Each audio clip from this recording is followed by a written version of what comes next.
पावलं उचललं होतं साहेब. दररोज बोलत होतो, फोन करत होतो. दरेकर साहेब आले, मी दरेकर साहेबांचा कार्यक्रम तुम्ही घेतला का नाही? आमचा कार्यक्रम होय किंवा नाही सांगा खरं.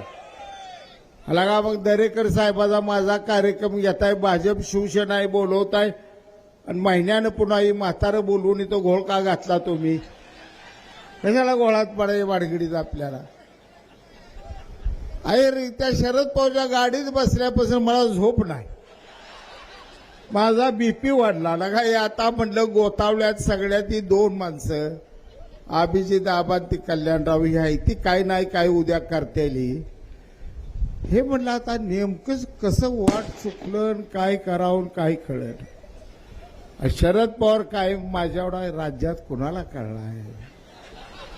तुम्ही सगळ्यांनी बघले साहेबा या गाडीत, मी साहेबा स्टेजवर, मी एकच भगवंताने दिले शरद पवारला. आवाज असा गोल गुंडुळा दिला. काय अभिजी हे काय म्हणतात तुझा कारखाना? त्या अभिजित आवाला असं वाटते साहेब किती माझ्यावर माया करतय. साहेब माया करत नाही. साहेब मनात म्हणत होतं औदुंबर पटलाय ना तुझं पॅनेल पाडलं का, तू ये जवळ, तुला असा काकद दाबतो मी की पुन्हा उबदारी झाला ना पाहिजे. निसटला. बरं वाईट वाटून घ्यायचं नाही कोणी. माझं तुमचं काय तर नातं आहे का नाही? ह्या तालुक्या राजकारणात मर मी मेलोय का नाही? एक लक्षात घ्या.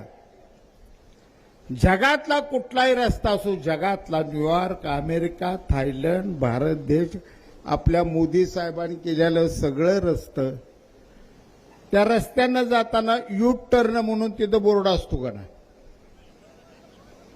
का नसतो? नाही. आता तुम्ही असं करा, घरातनं निघा, कुठेही गाडी वळवायची नाही, कारखान्यावर यायचं. काय होईल तुमचं? याला का कारखान्यावर? पहिल्या महिन्यात गाडी धडकून पडेल तुमची. रस्ता आहे म्हणल्यावर त्याला वळण आहे, ती त्याला यू टर्न आहे. आपलं ध्येय नेमकं कुठं आहे ते गाठण्यासाठी स्वीकारलेला कोणताही मार्ग असो, तो मार्ग चुकीचा कधी नसतो. प्रामाणिकपणा आपल्या ध्येयाचा असावा लागतो.